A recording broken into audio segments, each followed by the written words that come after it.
تعمیری مزاج۔ ڈاکٹر عبدل جلیل صاحب 1970 میں جاپان گئے تھے اور وہاں 6 مہینے تک رہے۔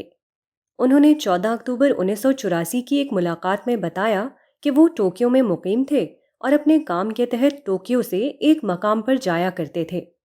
یہ سفر ٹرین سے 15 منٹ میں طے ہوتا تھا۔ انہوں نے بتایا کہ ایک روز وہ ٹوکیو سے ٹرین پر سوار ہوئے۔ 15 منٹ گزر گئے مگر ان کا مطلوبہ اسٹیشن نہ آیا۔ ایک اسٹیشن پر ٹرین رکی مگر انہوں نے بورڈ دیکھا تو یہ کوئی دوسرا اسٹیشن تھا۔ اب انہیں تشویش ہوئی۔ ان کو خیال ہوا کہ غالباً وہ کسی غلط ٹرین پر سوار ہو گئے تھے۔ ڈبے میں ان کے قریب ایک جاپانی نوجوان کھڑا تھا مگر زبان کی مشکل تھی کیونکہ ڈاکٹر صاحب جاپانی زبان نہیں جانتے تھے اور وہ شخص انگریزی زبان سے واقف نہیں تھا۔ انہوں نے یہ کیا کہ ایک کاغذ پر اپنے مطلوبہ اسٹیشن کا نام لکھا اور جاپانی نوجوان کو اسے دکھایا۔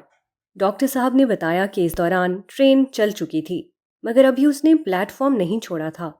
نوجوان نے ڈاکٹر صاحب کا کارڈ دیکھتے ہی فوراً زنجیر کھینچی۔ ٹرین رکی تو وہ ڈاکٹر صاحب کو لے کر نیچے اترا۔ اب وہ ان کے ساتھ چلنے لگا۔ اس کے بعد اس نے ان کو مخالف سمت سے آنے والی دوسری ٹرین پر بٹھایا اور خود بھی ان کے ساتھ بیٹھ گیا۔ ٹرین دونوں کو لے کر روانہ ہوئی۔ چند منٹ میں ڈاکٹر صاحب کا مطلوبہ اسٹیشن آ گیا۔ اب نوجوان ان کو لے کر اترا اور یہاں چھوڑ کر دوسری ٹرین سے وہاں کے لیے روانہ ہو گیا جہاں اس کو جانا تھا۔ اس دوران دونوں کے درمیان کوئی بات چیت نہیں ہوئی کیونکہ ڈاکٹر صاحب جاپانی زبان نہیں جانتے تھے اور جاپانی نوجوان انگریزی زبان سے نا واقف تھا۔